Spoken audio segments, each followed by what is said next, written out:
Tenemos al doctor Lorenzo Bujosa. El doctor nos saluda desde España.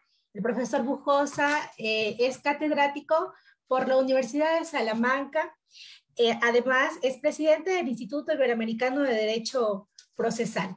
A continuación, el doctor va a abordarnos el tema Sistemas Internacionales de Protección de Derechos Fundamentales. Bienvenido, doctor Bujosa. Buenas tardes para usted. Le cedo el uso de la palabra. Muchísimas gracias. Para mí constituye un honor compartir con ustedes este tiempo.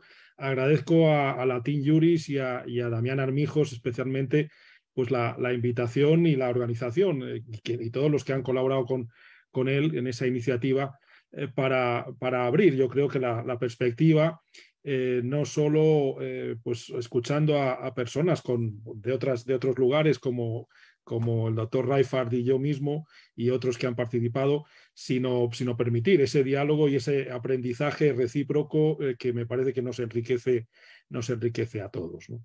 Entonces, bueno, me corresponde seguir el tema del que estaban hablando, pero con otra perspectiva, una perspectiva más lejana, a veces un poco más complicada, porque cuando uno introduce elementos ya sobre un tema ya de por sí complicado, pues se puede complicar aún más, ¿no? Pero desde luego, como dice o como decía Capelletti en su fenomenología del derecho procesal en el siglo XX, la internacionalización es una característica definitoria de la evolución del derecho procesal, encerrado dentro de unas fronteras que todos hemos estudiado. Sin embargo, sobre todo a partir de los años 40, a partir de la posguerra, de la segunda posguerra mundial, la perspectiva ha cambiado también desde el punto de vista del derecho procesal y de la protección de los derechos fundamentales, ¿no? Porque el cambio ha tenido mucho que ver en relación con el papel del Estado con respecto a sus propios ciudadanos, ¿no? El Estado que pues, se caracterizaba respecto a otros estados como con el ejercicio de la protección diplomática. Ha habido un problema con un ciudadano mío que estaba en otro país, que estaba en el extranjero, y a través de la protección diplomática pues procuramos defender a ese ciudadano de mi país. Pero a partir de las catástrofes, sobre todo en territorio europeo, y mi conversación va a tener sobre todo sesgo europeo, sin perjuicio de que luego podamos comparar y me puedan interrumpir cuando ustedes quieran para introducir algunos elementos de comparación, ¿no? Para poder introducir otros elementos que en algunos aspectos serán bastante semejantes y en otros bastante distintos, ¿no? Pero eso es el enriquecimiento de este diálogo también. Pues decía que frente a esa situación en que el Estado protege a sus ciudadanos, digamos, el culmen en cuanto a la destrucción y en cuanto a la vulneración de derechos fundamentales que coincidió con la Segunda Guerra Mundial, y repito, sobre todo en Europa, implicó un cambio fundamental en esa perspectiva, ¿no? Y me gusta citar en este punto a una declaración política, ¿no? Pero con trascendencia jurídica fundamental, nada menos que del ministro de Relaciones Exteriores, el 9 de mayo de 1950, la famosa declaración Schuman, en la que pues ponía en relevancia la circunstancia de que todas las generaciones, las últimas generaciones desde el último tercio por lo menos del siglo XIX hasta mitad del siglo XX, periódicamente los jóvenes franceses y alemanes básicamente, pero que habían implicado a casi todo el resto de europeos y buena parte también de otras zonas del mundo, se estaban matando entre sí.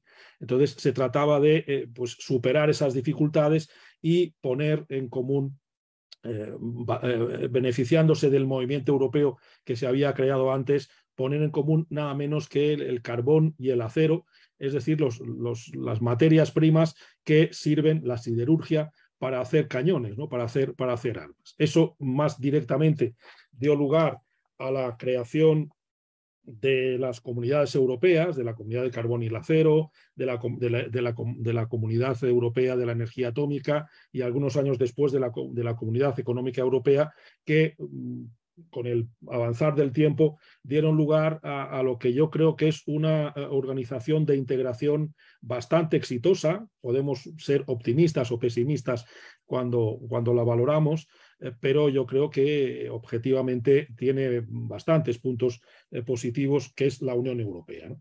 En este contexto, como digo, de superación de las fronteras, de integración, ¿no? Desde el punto de vista de los derechos fundamentales, en principio estas comunidades tenían poco que decir respecto a la protección de derechos fundamentales, aunque luego un cierto activismo de los órganos jurisdiccionales de esta organización implicó también la protección de derechos fundamentales, pero lo que nos interesa sobre todo es otra organización que en el mismo tiempo surgió, se planteó la necesidad, como digo, no solo de poner negro sobre blanco una declaración de los principales derechos, una proclamación que ya se había dado en la Declaración Universal de Derechos Humanos y en el ámbito americano, la Declaración Americana de Derechos Humanos en Bogotá en 1948, pero que eran textos programáticos, convertirlos en textos verdaderamente exigibles, ¿no? En verdaderos convenios internacionales, y el primero, que luego ha tenido distintos sucesores y ha dado lugar a distintas experiencias, es el Consejo de Europa, ¿no? El Consejo de Europa, que en mayo de 1949, con el Tratado de Londres, se constituyó por 10 países, a los que se añadieron otros dos, Grecia y Turquía, a los pocos meses, y en España no entró por las circunstancias que ustedes pueden adivinar, por la dictadura política, no ingresó hasta noviembre de 1977. Entonces, bien entrada ya la transición política española. Franco había fallecido, el dictador Franco, el general Franco había fallecido en noviembre de 1975, por tanto no fue hasta 2 años después cuando ya teníamos en marcha los cambios políticos, esa vinculación con una instancia externa encargada básicamente de la protección de los derechos humanos y de la democracia, ¿no? Por tanto, no cualquier... ocurre lo mismo en las comunidades europeas, que no cualquier Estado puede ingresar. En la Comunidad Europea hay además exigencias económicas, pero también políticas. Por lo tanto, la protección de los derechos humanos desde el punto de vista político y externo, por tanto, ya la tenemos en ese ámbito.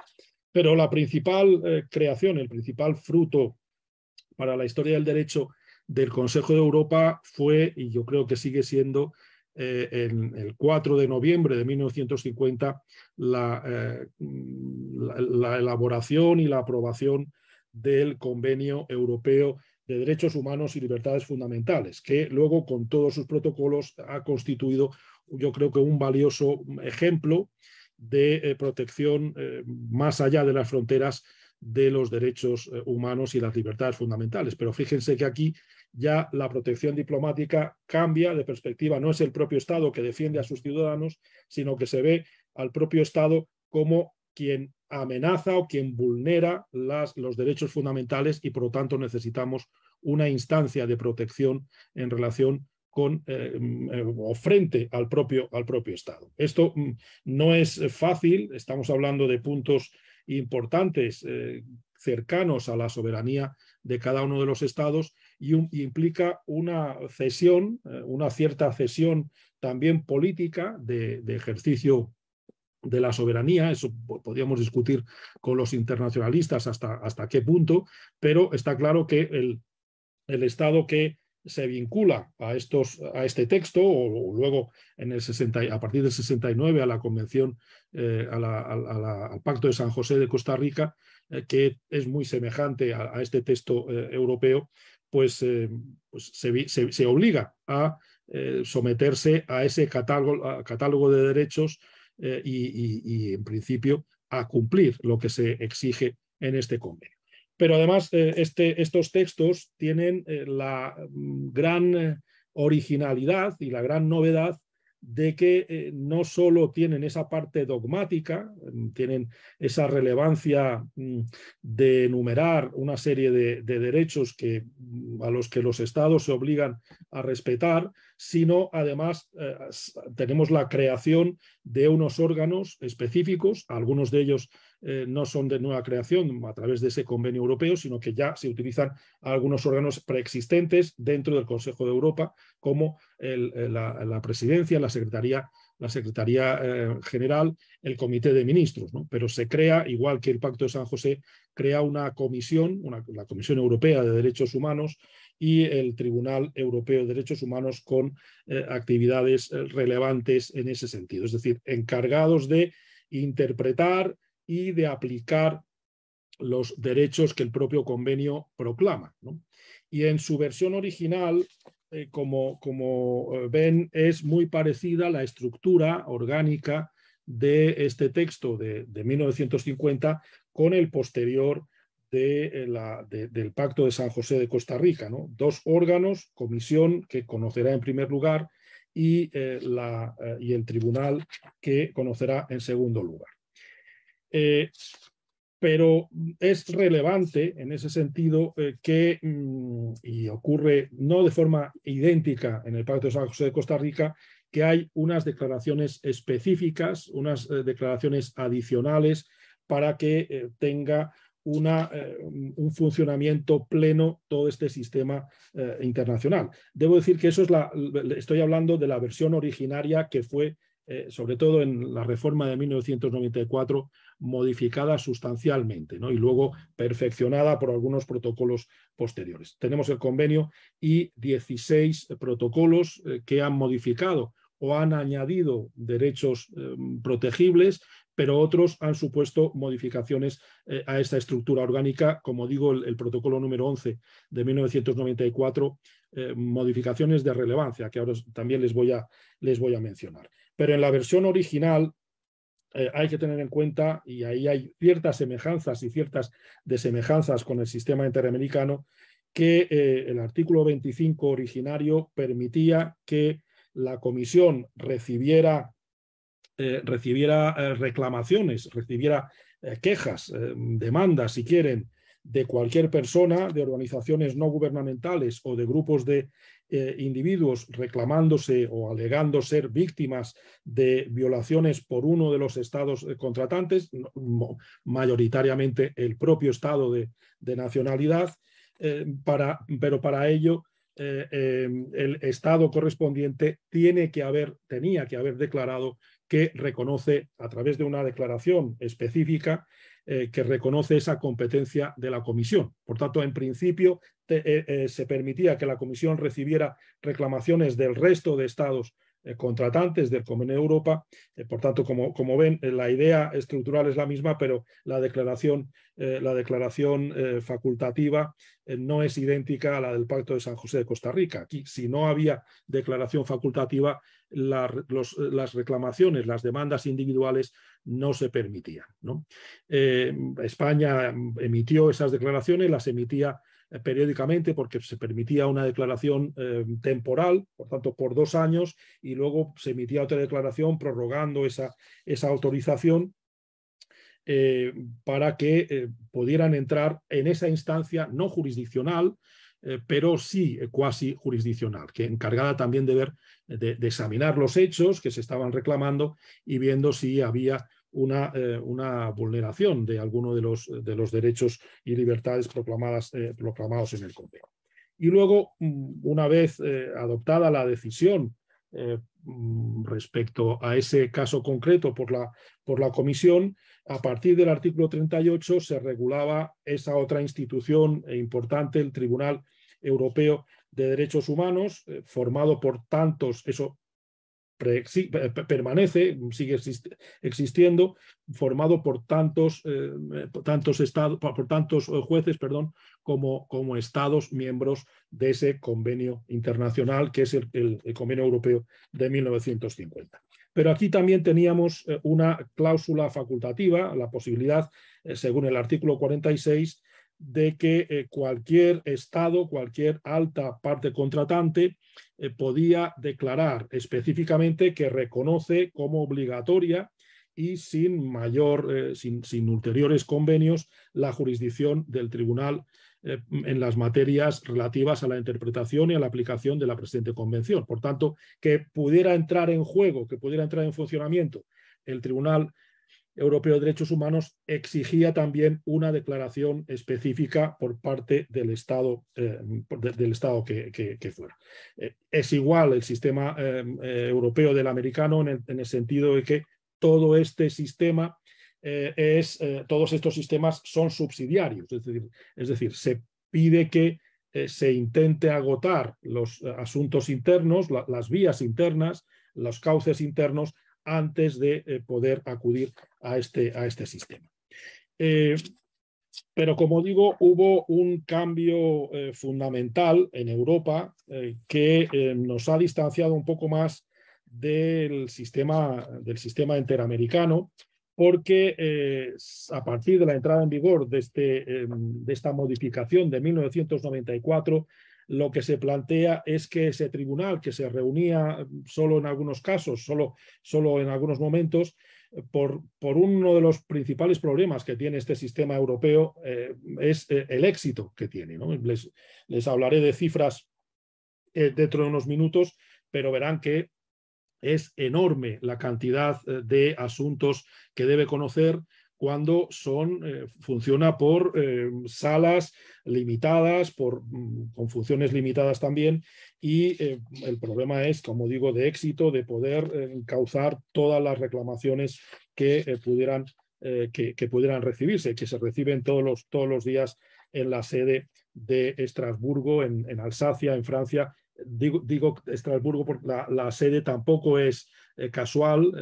Si conocen un poco la historia de esas guerras periódicas entre Francia y Alemania, esa fue una zona en que la lengua propia es un dialecto del alemán, el alsaciano, pero que cambió, las fronteras cambiaron, pues cambiaban cada varios decenios, pocos decenios. En unos momentos era territorio alemán, en otros territorio francés, en algunos otros territorio francés que había sido invadido. En fin, una historia muy procelosa, muy complicada, ¿no? Con esa reforma voy simplemente a tratar de describir fácilmente el nuevo sistema, que es el que se sigue aplicando, el que sigue en funcionamiento y el que sigue interpretando y aplicando el convenio en la actualidad, ¿no?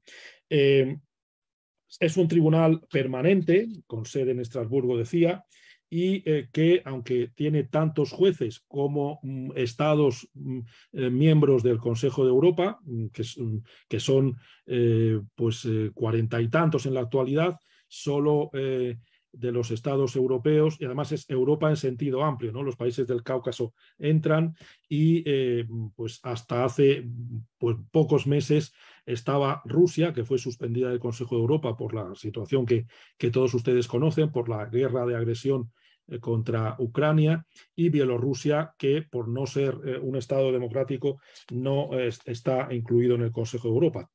Y luego otro Estado muy peculiar, que es el Estado de la Ciudad del Vaticano, es miembro observador del sistema europeo. Pero tiene tantos jueces como Estados miembros. Los jueces son elegidos por periodos de 9 años, no son reelegibles, y el mandato finalizará cuando cumplan 70 años de edad.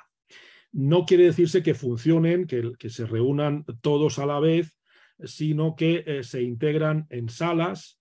En realidad funcionan después de las distintas reformas como jueces unipersonales en algunos asuntos, como comités de unos pocos jueces también en otros asuntos, como salas y como grandes salas de 17 jueces. Las salas tienen 7 y pues esto ha sido modificado por algunos otros protocolos, se ha perfilado un poco más, pero cambios fundamentales que ha habido en esta evolución en el año 1994 es que la Comisión, como filtro previo al conocimiento del Tribunal Europeo, desapareció. terminó los trabajos que tenía pendientes, pero no recogió, no acogió asuntos nuevos a partir de la entrada en vigor de este protocolo número 14 y fue desapareciendo la función esa previa de la comisión. Por lo tanto, ahora cualquier asunto que ha agotado los asuntos internos, los recursos internos y que quiere someterse al sistema europeo, entra directamente al Tribunal Europeo de Derechos Humanos. Pero además aquí desapareció la cláusula facultativa, es decir, no necesitamos ningún consentimiento adicional del Estado. Cualquier ciudadano de cualquiera de los Estados miembros, sin necesidad de que haya habido una manifestación concreta, puede introducir una reclamación contra esos Estados. Pero el problema, decía, es de exceso, ¿no? Tenemos exceso de asuntos y, por lo tanto, en nuestro Tribunal Constitucional ocurre lo mismo, porque tenemos un sistema concentrado de protección constitucional de derechos fundamentales, de control. El recurso de amparo es subsidiario ante el Tribunal Constitucional y lo que eso implica es que en el Tribunal Constitucional 12 personas deben conocer miles y miles de asuntos. En el Tribunal Europeo de Derechos Humanos estas salas deben conocer también un número numerosísimo de asuntos. Por lo tanto, ha habido diferentes reformas que lo que han pretendido es cerrar los cauces de entrada para que solo los asuntos verdaderamente más importantes, más relevantes, lo cual es un concepto indeterminado y de concreción pues, polémica, pues eso implica que no va a entrar todo, no todas las vulneraciones de derechos proclamados en el convenio entran, sino solo las más relevantes por imposibilidad ontológica, diría yo. Hay en este sistema vigente, además, una división, como decía, aparte de esos trámites de admisión y que en principio llevaban a cabo los comités de 3 jueces, reunidos de 3 en 3, y luego se cedió la competencia también a jueces unipersonales para que tuvieran un poco más de amplitud y posibilidades de trabajo. Pues una vez admitido el asunto, va a conocerse por la sala respectiva, por la sala correspondiente de siete jueces y salvo que se entienda que el asunto tiene que pudiera ser una cuestión grave relativa a la interpretación del convenio o de sus protocolos, o si la solución que se dé a una cuestión pudiera ser contradictoria con una sentencia dictada anteriormente por el tribunal, las salas ordinarias pueden inhibirse a la gran sala, es decir, pueden remitir el asunto para que tenga una mayor relevancia y para que pueda ser resuelta por un órgano con mayor autoridad, con mayor peso, porque la gran sala está integrada por 17 jueces, ¿no? Con un orden de formación de esa sala por los asuntos que correspondan.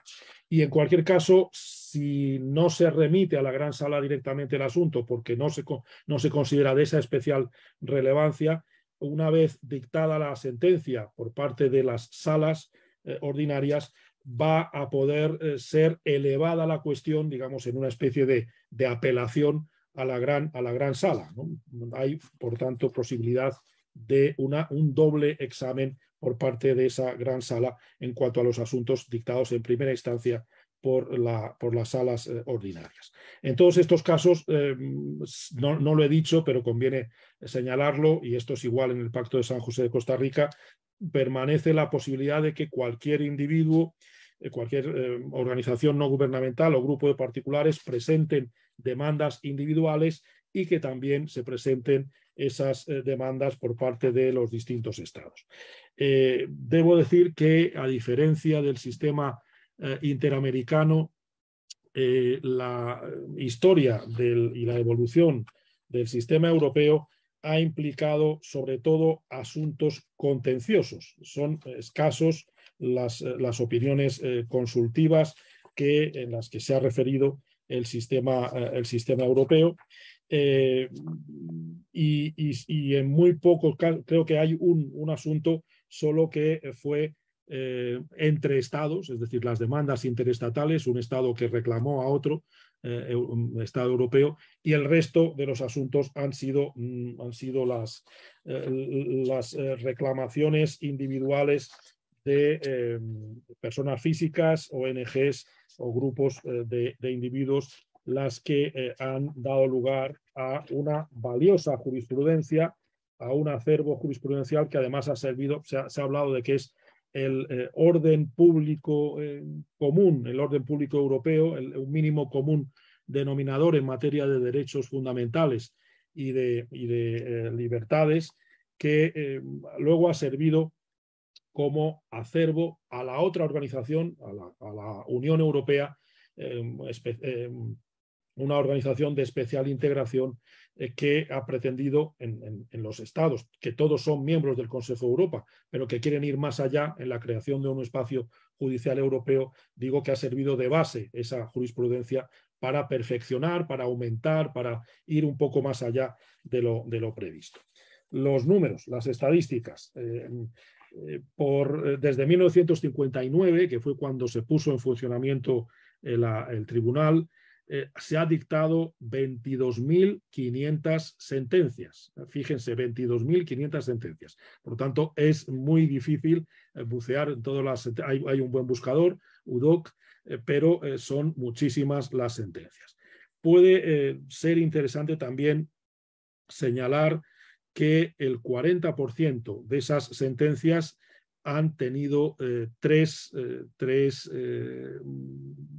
demandados, ¿no? La posición pasiva en este proceso internacional de protección de derechos humanos, en la mayor parte de ocasiones, 3.645, son cifras de 2019, las que tengo aquí, 3.645 contra Turquía, 2.699 contra Rusia, 2.410 contra Italia. En diciembre de 2021, fíjense en las cifras, estaban pendientes de resolución aproximadamente 70.150 reclamaciones, pendientes a 31 de diciembre de 2021, y cerca de un cuarto, de un 25% de estas reclamaciones contra la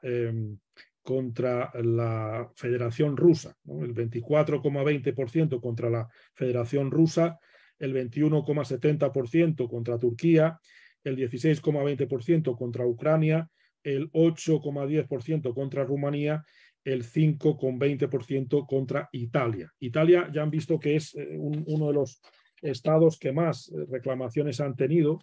Comparando Italia y España, pues hay una razón, yo creo que una razón jurídica importante que se debe a la existencia en nuestro sistema constitucional del recurso de amparo, al que me refería ya hace unos minutos. En Italia, ese sistema de que el individuo pueda acudir al Tribunal Constitucional reclamando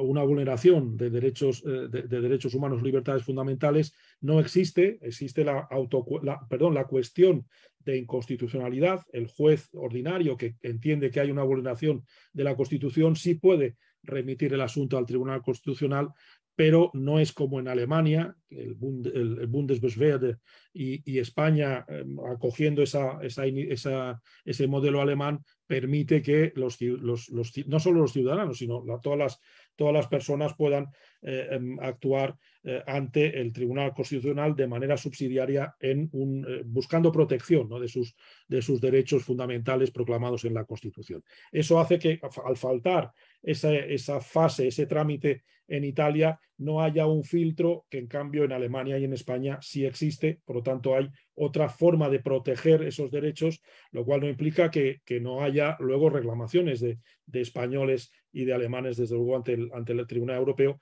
pero son menos, ¿no? Son menos porque hay esos sistemas internos mayores y yo creo que más efectivos.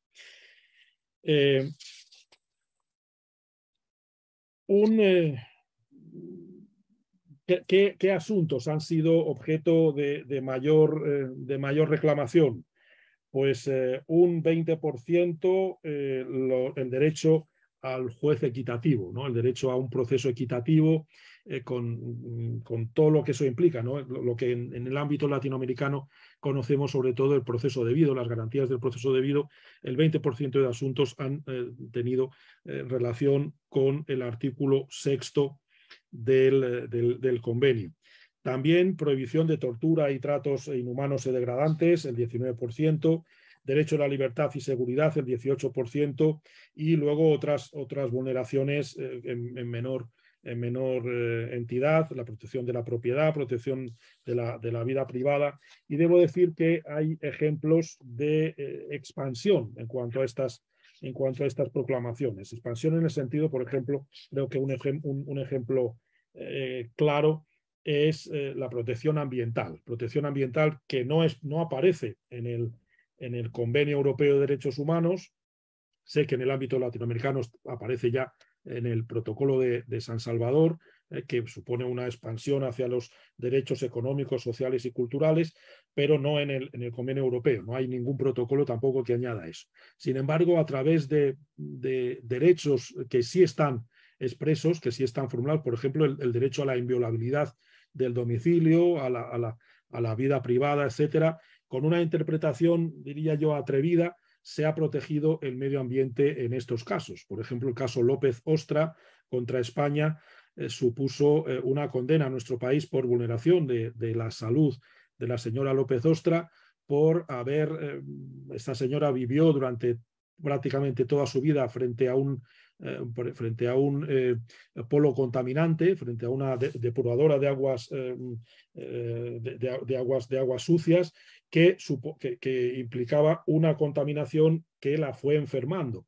Intentó por las vías internas distintos procesos administrativos, penales, etcétera. Se le denegó la protección en el ámbito español y fue al Tribunal Europeo de Derechos Humanos que finalmente le dio la razón, ¿no?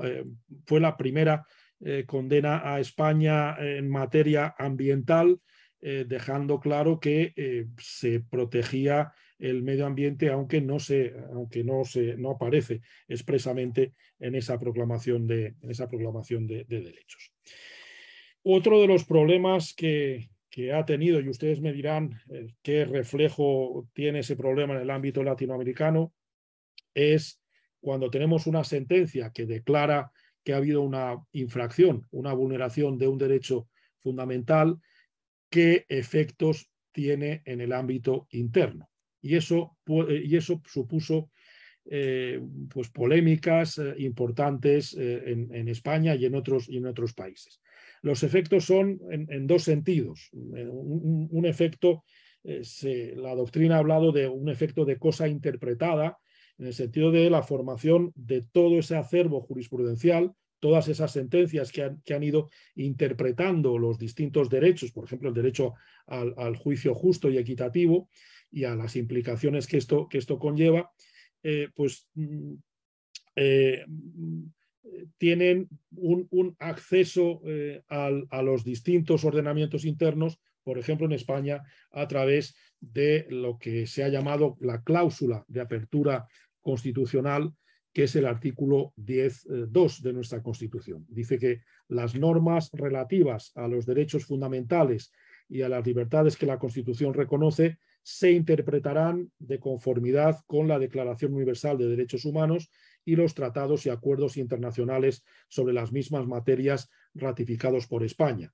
No habla de la jurisprudencia, no habla expresamente de la jurisprudencia del Tribunal Europeo de Derechos Humanos, pero aquí todo el mundo ha entendido, todos los juristas han entendido y los aplicadores del derecho también, que aquí está incluida toda esa jurisprudencia del Tribunal Europeo de Derechos Humanos que ha servido hasta para dar contenido, por ejemplo, en una sentencia bastante antigua ya, sentencia 197 de 1993, en nuestro Tribunal Constitucional le tocó el definir que es uno de los derechos fundamentales proclamados en la sección de mayores garantías de nuestra Constitución, que es el derecho a un proceso sin dilaciones indebidas.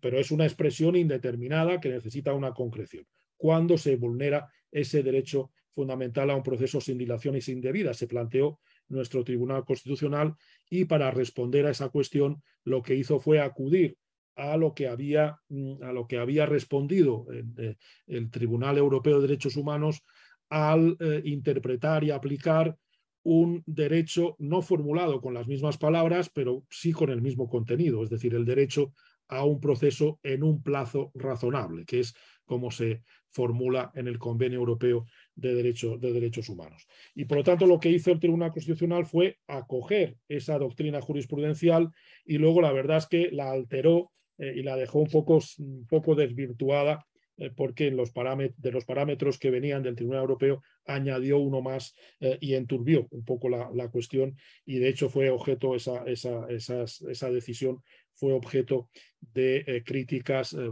por juristas ilustres en España, que a mí me convencen y a las que, en fin, me uno a ellas.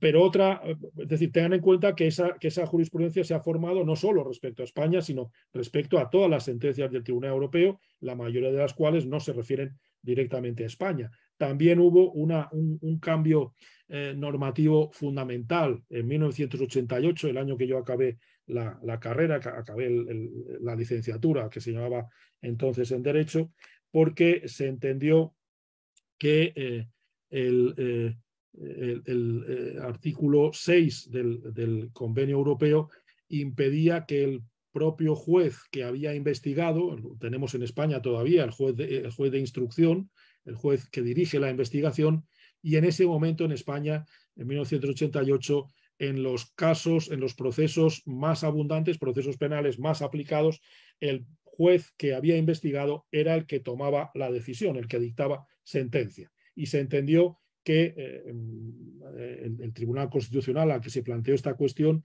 lo que hizo fue acoger algunas sentencias que se habían dictado en el Tribunal Europeo de Derechos Humanos, básicamente contra Bélgica, caso Pirsac, caso de Kuber y alguno más, diciendo que el Tribunal Europeo de Derechos Humanos justamente había defendido ahí la necesidad de proteger, de mantener la imparcialidad objetiva y por tanto que no hubiera esa confusión funcional. El juez encargado de una investigación penal no podía formar parte del órgano de enjuiciamiento, ¿no? Y por lo tanto se declaró inconstitucional la estructura procesal penal de la mayoría de los procesos penales en ese momento. Pero, como digo, aplicando una doctrina que venía del Tribunal Europeo de Derechos Humanos, que no se refería en principio a España. No es que el proceso penal español fuera sometido a la valoración del Tribunal Europeo de Derechos Humanos, sino que simplemente se acogió esa jurisprudencia, y antes de que ocurriera una reclamación directa, ya el Tribunal Constitucional señaló esa vulneración de la imparcialidad, ¿no? del derecho al juez imparcial que teníamos en España.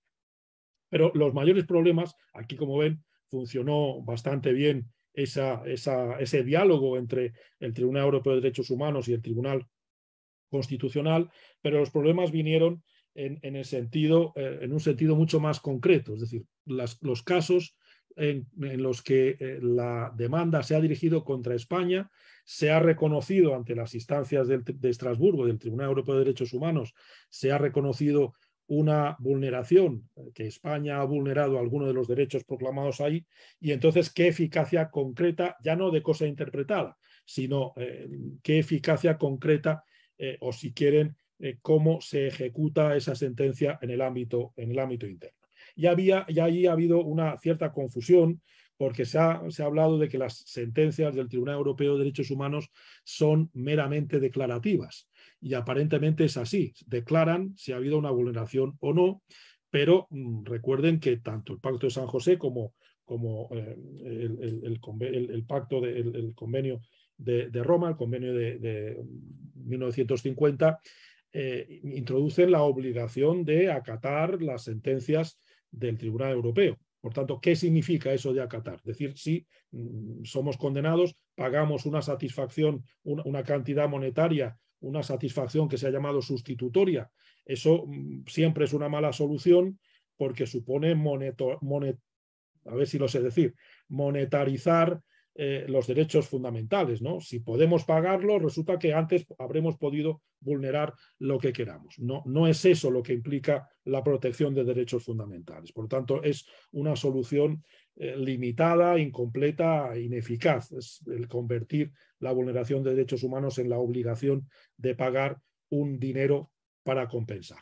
Pero habrá casos, por la propia naturaleza de las cosas, en que es muy difícil otra cosa. Estoy recordando, por ejemplo, creo que fue la segunda condena contra España, en los casos en que en Estrasburgo se nos ha dicho este proceso en concreto en España ha vulnerado el derecho a un plazo razonable. Se ha tardado mucho más de lo que era razonable en cuanto a ese proceso. ¿Cómo compensamos esa vulneración? Pues no podemos volver para atrás el tiempo y que el proceso sea más corto. Ni podemos decir, bueno, empiécese de nuevo, porque sería sumar, sería añadir tiempo al tiempo desmesurado que ya ha habido. Por lo tanto, yo creo que es un ejemplo de casos en que la satisfacción equitativa tiene que funcionar, porque no hay, o ustedes me dirán, me corregirán, no hay otra forma mucho más eficaz de compensar de alguna forma esa vulneración del derecho.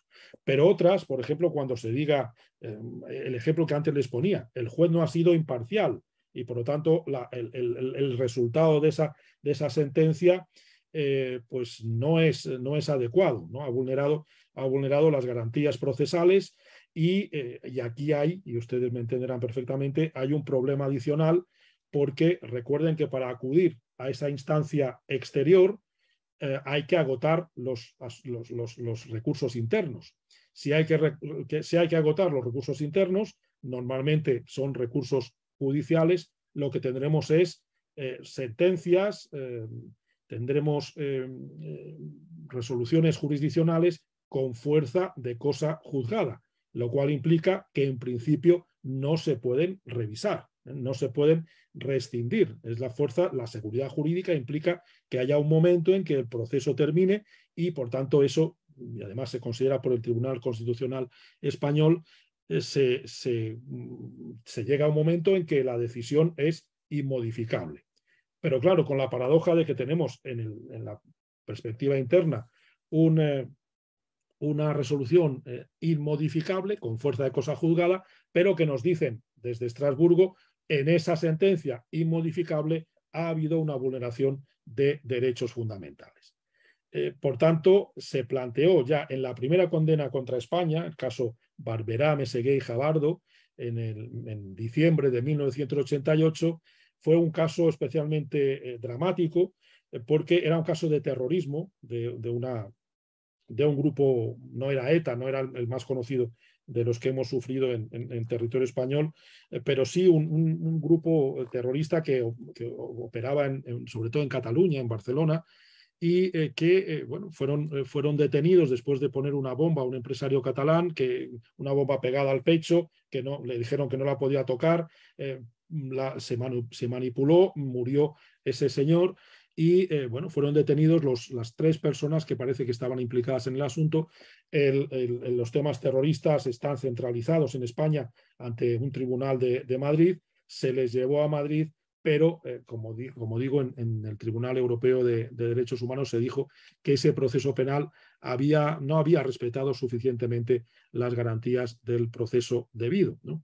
Pero, por tanto, era ese caso en que teníamos un proceso penal finalizado en España por el cual esas 3 personas estaban cumpliendo condena de privación de libertad y desde Estrasburgo decían esas personas que están privadas de libertad resulta que han sido vulnerados sus derechos fundamentales y por tanto no es una situación justa la que tenemos, ¿no?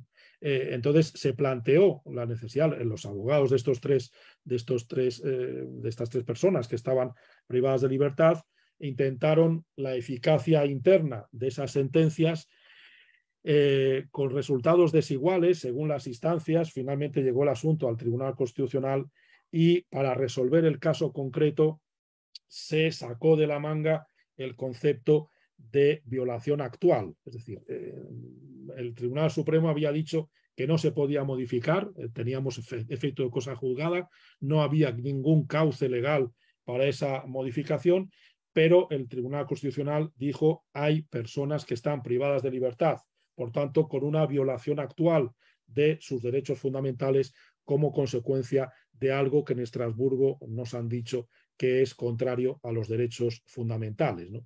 Y ahí empezó todo un debate.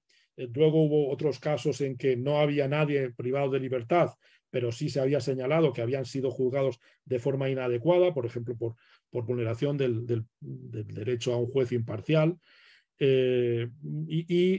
Cuando se instó la eficacia interna, se dijo no hay vía, por tanto, simplemente satisfacción equitativa y no hay vía concreta más allá.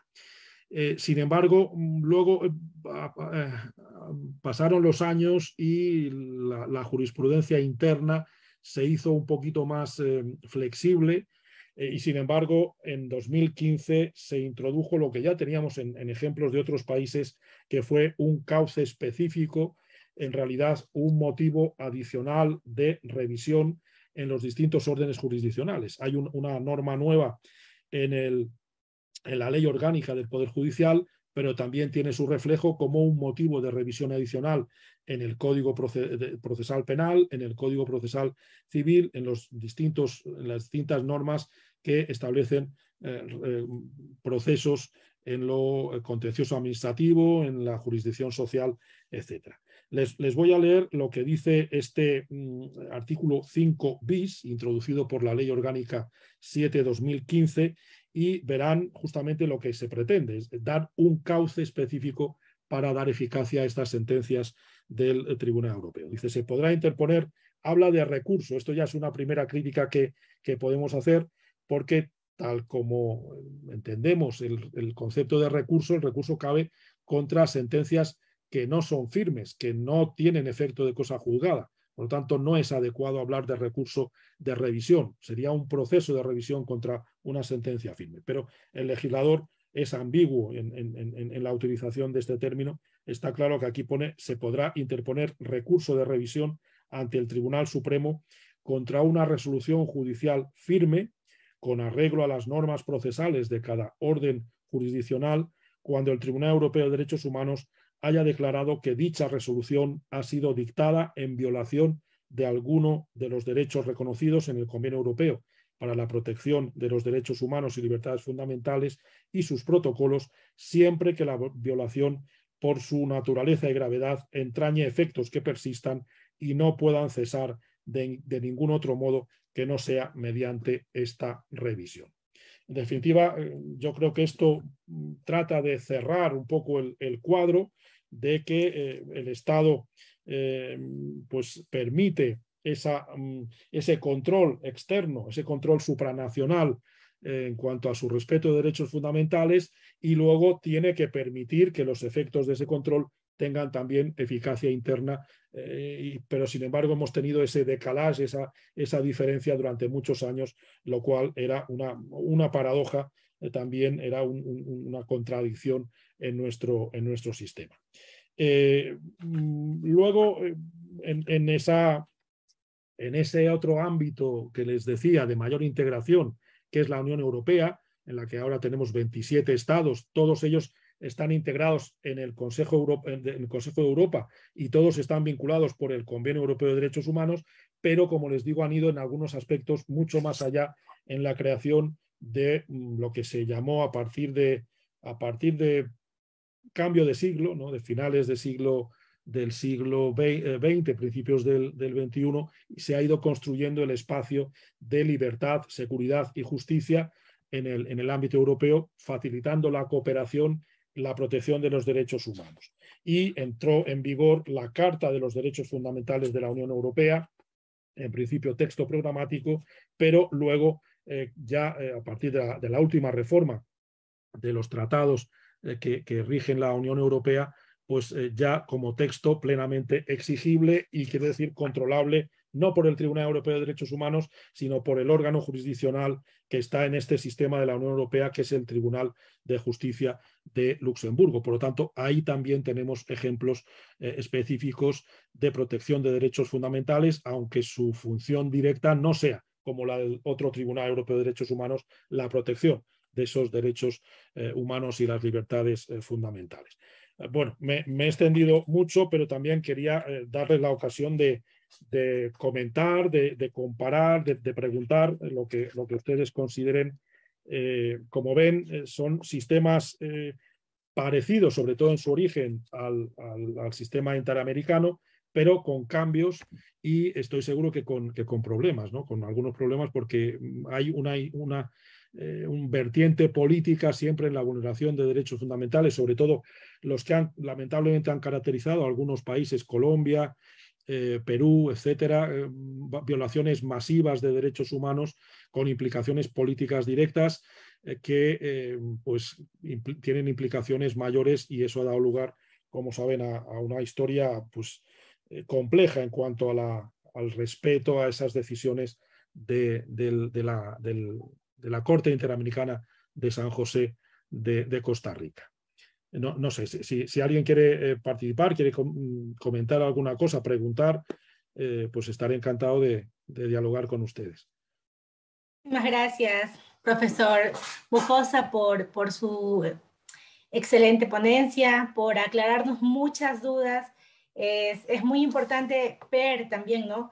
Desde un plano, de un tema internacional, uno tiene otra perspectiva de estos lineamientos. Tengo varias preguntas, doctor. Me voy a permitir realizarle. Desde Guatemala nos preguntan: en Guatemala se criminaliza la paralización de los servicios públicos en ejercicio del derecho a la protesta, sin tomar en cuenta los criterios de la CIDH, tomando en cuenta que el derecho a la resistencia es un derecho de autotutela. ¿Cómo se podría actuar en ese caso?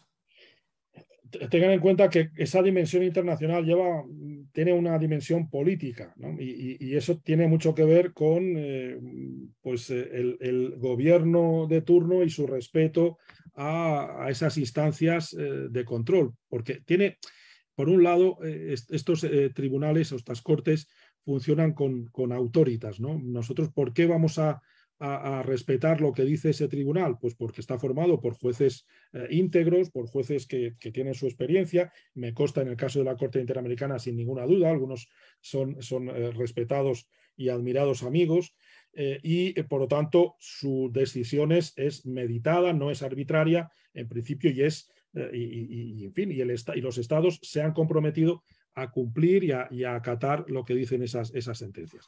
Pero claro, muchas de esas sentencias van a ir en contra de lo que decide o la forma de ver las cosas de los tribunales de turno, ¿no?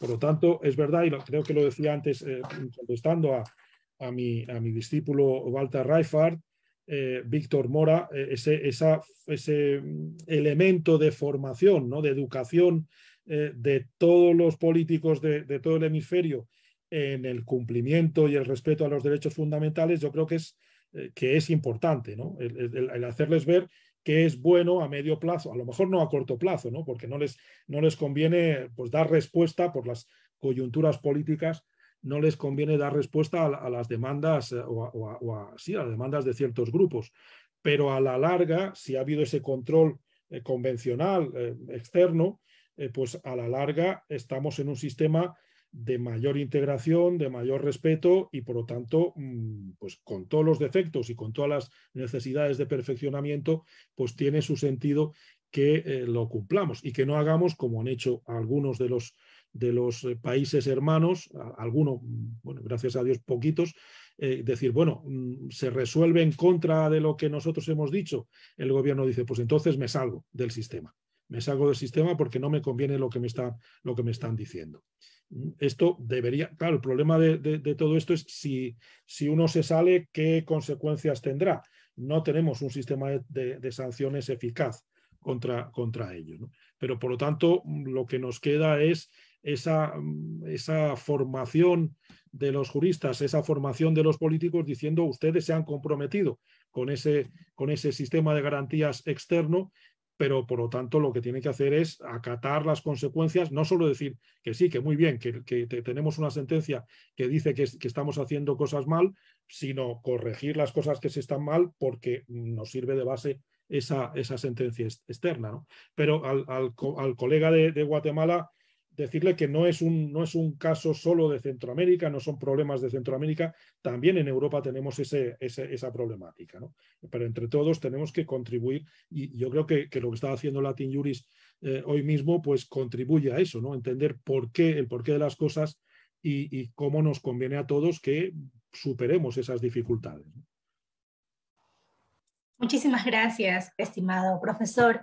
Realmente un verdadero honor poder contar con usted y su compromiso con la academia. Muchas gracias de parte de todo el equipo de Latin Juris.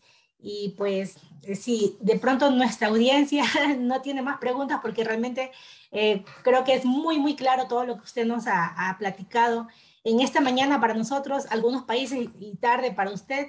Le agradecemos y nuevamente,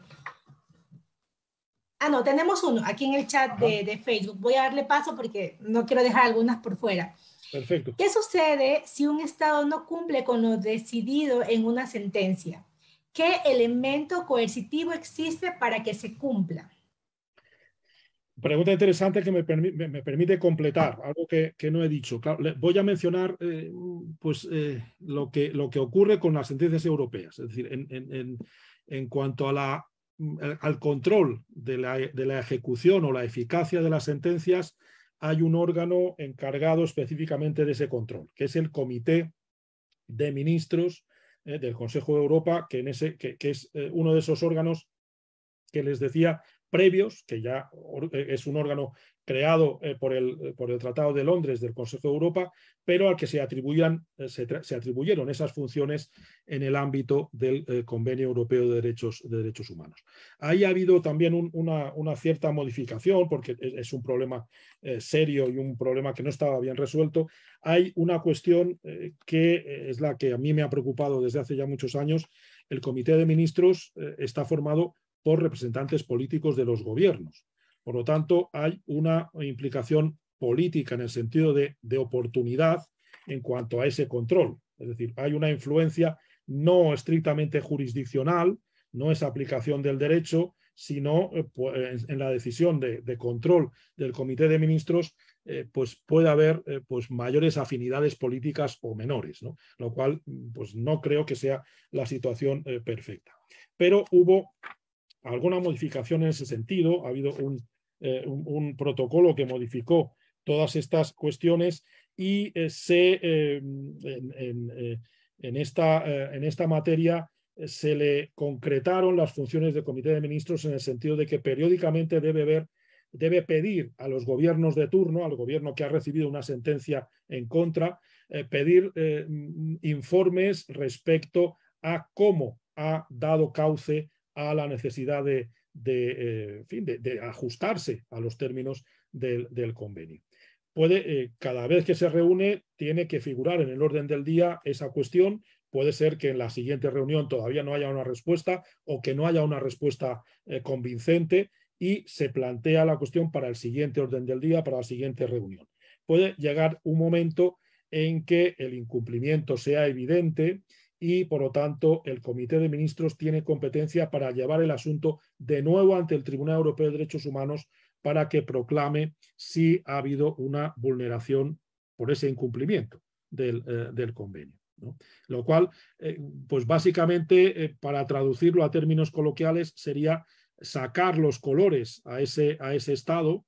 Y ahí es donde juega lo que les decía antes, esa visión de autoritas que tienen que tener estos tribunales internacionales, porque en lo que se basan realmente es que se considera como inaguantable que un tribunal así te señale con el dedo y te diga estás incumpliendo, ¿no? Que eso, sobre todo en los países originarios, ¿no? En los de Europa Occidental, España ya digo que se incorporó mucho más tarde, no me estoy refiriendo a España, pero en estos casos el que un tribunal creado por ellos mismos para controlar la protección de los derechos fundamentales, que te diga usted está incumpliendo reiteradamente esa sentencia, es sacarle los colores y ponerle en evidencia, ¿no?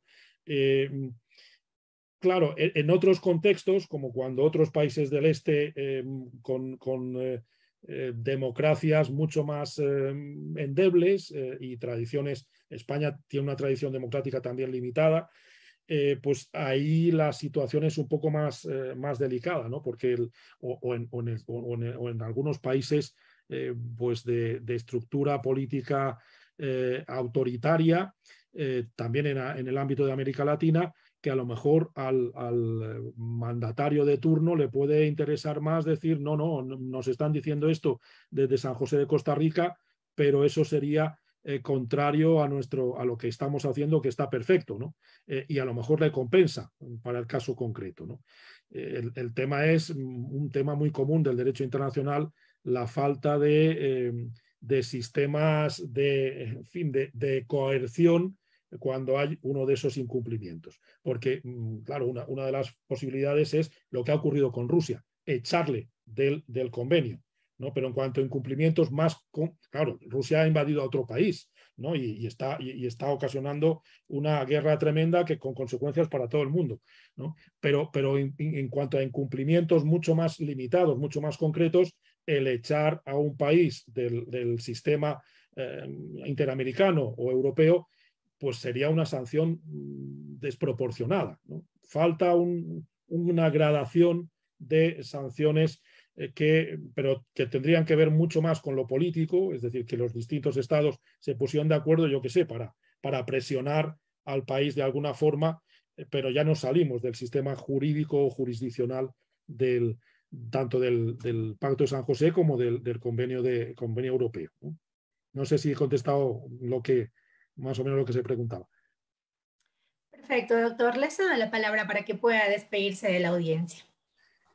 Bueno, pues agradecer la atención, agradecer el interés que ustedes, no solo con mi ponencia, sino con todos los de los compañeros que desde este lado del Atlántico y del otro, pues han contribuido, ¿no? a esta formación. Estoy seguro que algunas de las cosas que hemos dicho, todos ustedes ya las sabían, y espero que algunas otras les hayan podido iluminar de alguna manera. Es un placer trazar un puente de miles de kilómetros entre Ecuador, en este caso, o los otros países que veo que también están conectados con Salamanca.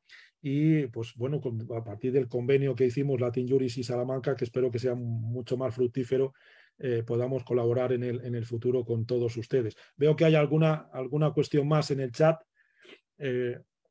Infórmeme dónde están las clases. Pero las segundas, los dos sistemas, efectivamente, los dos sistemas tienen un funcionamiento subsidiario. Lo que se pretende es que los distintos estados miembros solucionen el problema, y solo en caso de que no se haya podido resolver en el ámbito interno se tenga que acudir a la Comisión Interamericana o al Tribunal Interamericano en la región americana, o al convenio, a los órganos del convenio europeo en nuestro sistema europeo. Esto tiene mucho que ver con los recursos limitados, ¿no? No podemos permitir que de buenas a primeras las reclamaciones vengan acá, porque incluso haciéndolo restrictivo a esa vertiente subsidiaria, ya han visto que el sistema está muriendo de éxito, y es uno de los principales problemas el poder afrontar todas las reclamaciones que aparecen. La diferencia mayor entre los dos sistemas, el interamericano y el europeo, yo diría que ha sido la eliminación de la Comisión Interamericana y el hacer el Tribunal Europeo un órgano permanente y ante el que todos los estados que se han comprometido a cumplir el Convenio de Roma, que son todos los que porque es condición, si uno entra en el Consejo de Europa debe vincularse al Convenio Europeo de Derechos Humanos, todos ellos automáticamente están sometidos al Tribunal Europeo de Derechos Humanos, lo cual no es exactamente así en el sistema interamericano, pero quizás este sistema europeo, he querido dedicar un poco más de tiempo porque quizás marque el camino para las reformas que tendrá que tener en cuenta el sistema interamericano. Cuando el sistema interamericano además tiene otras ventajas que no tenemos en Europa, como por ejemplo el atender mucho más a los derechos económicos, sociales, tienen sentencias muy interesantes en materia de derecho a la vivienda, etcétera, que en Europa pues todavía los asuntos son en general distintos los que se plantean, ¿no? Muchas gracias a todos ustedes y les voy a poner en el chat, porque como ven yo no he utilizado para que esto pudiera ser más flexible, aunque luego me he puesto a hablar. Les voy a poner mi correo electrónico, que estaré encantado de poder responderles las inquietudes que tengan a bien pues enviarme. Muchísimas gracias. Muchísimas gracias, estimado doctor. Apreciados cursantes, culminando esta magnífica y magistral jornada académica número 24, a nombre de todo el equipo de Latin Juris, a nombre del director general, el doctor Damián Armijos, queremos hacerles extensas nuestros más sinceros agradecimientos por habernos acompañado estas 24 clases, por su compromiso y sobre todo, pues, porque estos temas son muy trascendentales para toda nuestra región. Me quiero permitir aclararles y recordarles algunos puntos que son muy importantes. El primero, sobre el examen final. Como había estado previsto en nuestro calendario académico, estaba destinado para el día de mañana. Sin embargo, por razones de muchos cursantes que nos han solicitado de manera muy comedida, hemos extendido una prórroga para hacerlo, como les dije ayer, que se va a llevar a cabo el día domingo 17 de julio.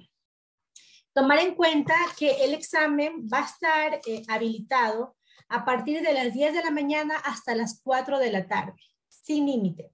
Sin embargo, nosotros tomaremos en cuenta un solo intento. No se valen 2 o más intentos. Por favor, eso quiero dejar bien en claro para que tomen en cuenta.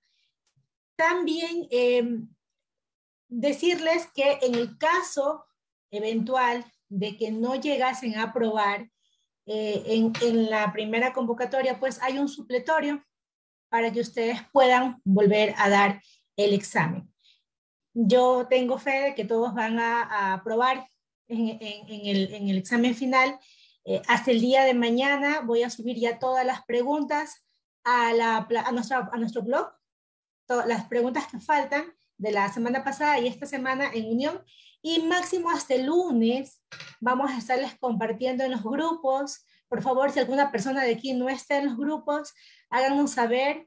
Voy a dejar nuevamente mi número para añadirles. Vamos a estar compartiendo en los grupos un consolidado. Como ayer les supe manifestar, el consolidado va a tener agrupado lo que son el registro de asistencia, la clase y las preguntas, para que puedan guiarse y puedan pues repasar si tienen alguna duda. La calificación vamos a estarles entregando máximo hasta el martes.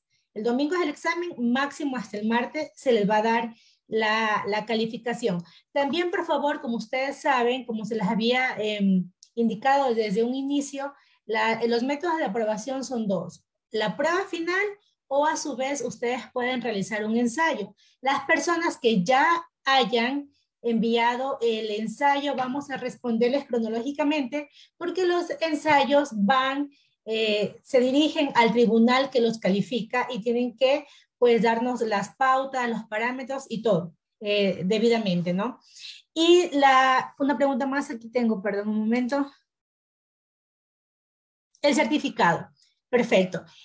El certificado, hay dos certificados que ustedes pueden acceder. El certificado de aprobación y el certificado de participación. Obviamente el certificado de aprobación es para todas las personas que aprueben el diplomado y el certificado de participación, las personas que no aprueben o no quieran rendir ningún método de aprobación pueden obtener el certificado de participación. ¿Alguna otra inquietud, por favor? ¿Alguna otra pregunta que tengan? pueden realizármela, estoy en este momento para poderles absolver. ¿Cuánto es la nota de aprobación? Y el otro, o las preguntas que van a hacer en el examen, van a ser las que están en plataforma, o Sí. además de esas se va a sacar de las mismas exposiciones. Efectivamente, efectivamente. La base, la nota mínima para aprobar es 70. Y las preguntas es en base al banco de preguntas que está en el blog. Voy a enviarles ya mismo el link del blog para que puedan ingresar. Y como les digo, hasta el día de mañana van a estar subidas ya todas las preguntas y hasta el día lunes van a tener ustedes un consolidado, que va a ser de una manera más organizada, para que, más fácil, digamos, para que ustedes puedan guiarse a través de ese documento, porque ustedes ahí, por ejemplo, van a poder digitar y van a poder, les va a llevar el enlace al registro de asistencia, van a poder ver efectivamente que tengan su registro marcado. Ahí está la clase, que las clases se encuentran todas en YouTube y les van a guiar a la clase para que ustedes puedan revisar nuevamente alguna clase que no les haya quedado claro algún punto y puedan nuevamente revisar algún particular de esa clase. Y las preguntas son de opción múltiple. Está la pregunta con 3 opciones de respuesta. Aquí tengo las preguntas más. Doctora, Sí, por favor, disculpe, doctora Emelda, y alguien más me está alzando la mano. ¿Pueden continuar? muchas gracias. Cuando siga compañero, te la damos primero. Gracias. Mi pregunta es, ¿qué tiempo hay para poder responder el examen? Doctora Emelda, como les había anticipado, el examen va a estar habilitado desde las 10 de la mañana hasta las 4 de la tarde. En ese lapso de tiempo no hay un límite. Ustedes pueden realizar el examen en todo ese periodo, pero es un solo intento. No se valen 2 intentos. Tomaremos en cuenta el examen, el primer intento, por favor. Eso sí, quiero dejar bien claro para que no hayan confusiones. O sea, a lo que se refiere es que podemos estar dando el examen como que 10 minutos o como que 2 horas, algo así. Exacto, 10 minutos, 1 hora, 2 horas, de 10 de la mañana a 4 de la tarde, horario Ecuador, por favor, tomar en cuenta eso. Estimada doctora. Claro, le escucho, doctor. ¿Cómo está, doctores? Muy buenos días. Un gusto saludarles. Sí, una pregunta concreta. En el caso de las preguntas que nosotros vamos a rendir el 17 me dice, ¿no? Se ha postergado. Sí. Ya. Entonces, esas preguntas pues, nosotros podemos verificar posteriormente, ya cuando ya demos ya, en este caso, la prueba, nosotros podemos verificar cuál ha sido la correcta. Tal vez hemos fallado en alguna pregunta para poder objetar, ¿no? Efectivamente, cuando se da el examen recuperatorio, ustedes podrán verificar exactamente eso, porque se les da las notas después. Después del examen se les da las notas, en un periodo de máximo 2 días, exagerando, pero esperemos que hasta el martes, si no es el lunes, que ya todos tendrán la nota final. Ok, gracias. El banco es solo de preguntas, no las respuestas, o sea, las respuestas correctas nosotros no vamos a saber hasta el examen. Te comento, doctora. En el blog, ustedes podrán ver que están, obviamente, me voy a permitir están las preguntas, sí. Breve explicación. Si ustedes ingresan al blog de nosotros, de Latin Juris, van a tener ahí la imagen del expositor. Debajo de la imagen está la clase grabada y debajo de la clase van a poder encontrar la pregunta con 3 opciones de respuesta. Una de esas respuestas es la correcta. Por eso el examen es de opción múltiple. No, ¿cómo? De pronto no sé si me entienden. No, a lo que me iba era, normalmente cuando hay bancos de preguntas te dan la respuesta correcta más. Entonces, no sé si aquí no va a haber una respuesta correcta, nosotros tenemos que ver cuál es la correcta. Ustedes tienen que ver cuál de las 3 es la respuesta correcta, doctora. Está bien. Perfecto. ¿Alguna pregunta más, por favor, para poderles Sí, resolver en doctora, este gracias. momento? Muchas Sí, dígame. gracias. Sí, quería saber, decía que el otro, a más de la forma de evaluación de las preguntas a través del banco, ¿no? También está el otro método. ¿En qué consiste exactamente la otra forma que uno puede dar, dice, a través de la otra forma de dar la prueba? Eso El- fue, Perfecto, doctor. Es un ensayo. Un ensayo y ese en ensayo, ¿en qué relación, consiste? ¿Cómo es? el, el, sí, en este momento me permito explicarle. El ensayo usted puede hacerlo en relación a cualquiera de los temas que hemos abordado, cualquiera de los tópicos.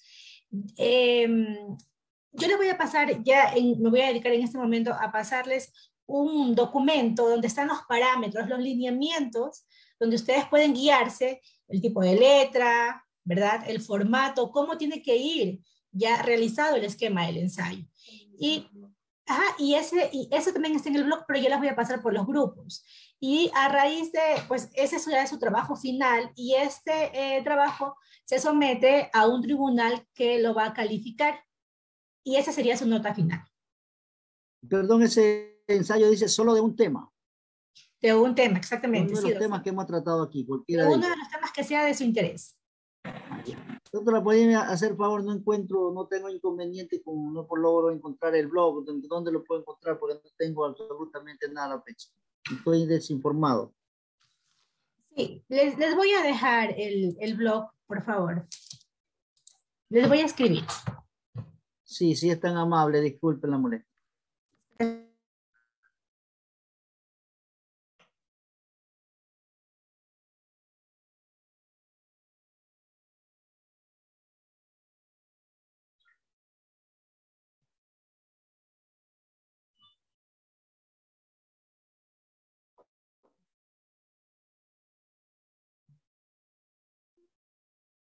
Un momento, que este internet está un poquito complicado.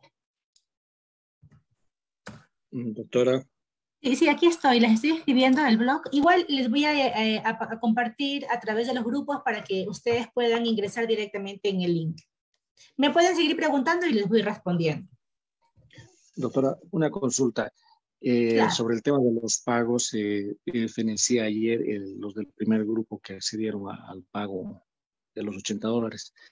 Yo ya cancelé los pagos, mandé al correo electrónico, pero no recibí ninguna respuesta. Tal vez hay alguna demora en eso. Ok, Si nos van a doctor. confirmar, por favor. Ok, doctor, me permito informarlo. Con respecto a los pagos tenían 3 periodos.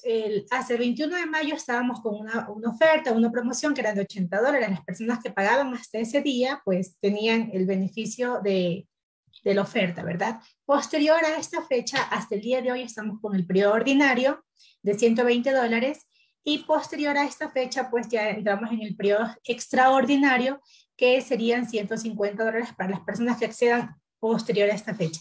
Sin embargo, los pagos deben ser debidamente enviados al correo de Latin Juris y se va a hacer la recepción formal para que les puedan emitir la factura. No sé si usted envió al correo. Sí, doctora, yo estoy en el primer grupo que con $40 se reservaba. Entonces cancelé los 40 y ayer procedí a cancelar los $40 restantes. Perfecto. O sea, desde el primer grupo, doctora. Y lo mandé al correo que me envió, pero Ya, no recibí todavía respuesta. Seguramente alguna demora administrativa nada más, ¿no? Ya, vamos a revisarle, por favor, y ya les damos respuesta en un momento. Muchísimas Gracias. gracias. Doctora, también Claro, referente sí. a los pagos, yo hice la primera inscripción, la totalidad, pero no he pedido información si llegó o no, algún inconveniente, todavía no se me ha contestado. ¿Cómo sabemos si esto ya consta en las cuentas de ustedes o no? Sí, vamos a revisar.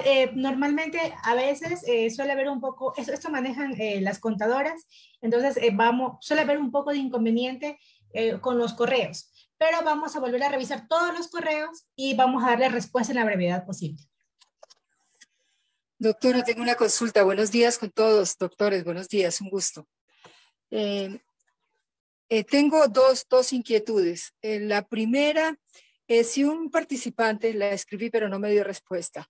Sí, Si un dígame, participante, gracias, presenta las dos pruebas, las dos opciones, la prueba, y no la pasa, en su puesto.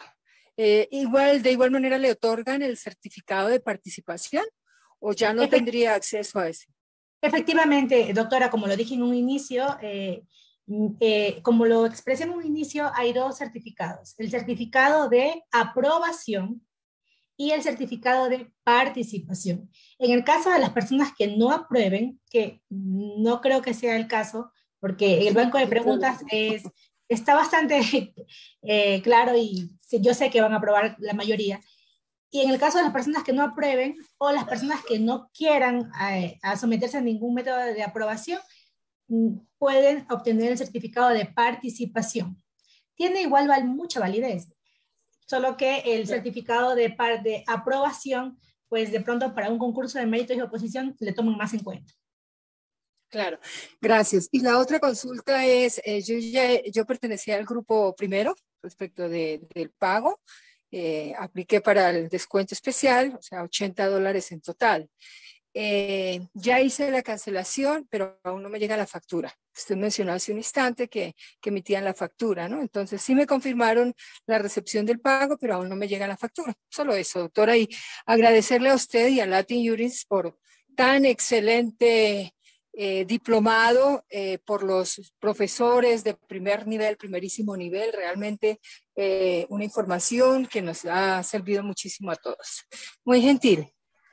Muchísimas gracias por sus sinceras felicitaciones, por sus palabras. Por favor, les pido a todas las personas que tienen algún inconveniente con el tema de factura, vuélvanos a enviar un correo para poderles dar respuesta. Eso en cuanto a los pagos, les agradecemos y nos estaremos viendo muy pronto. Gracias a todos, gracias, muchísimas gracias de parte de Damián. Les hago un extenso agradecimiento.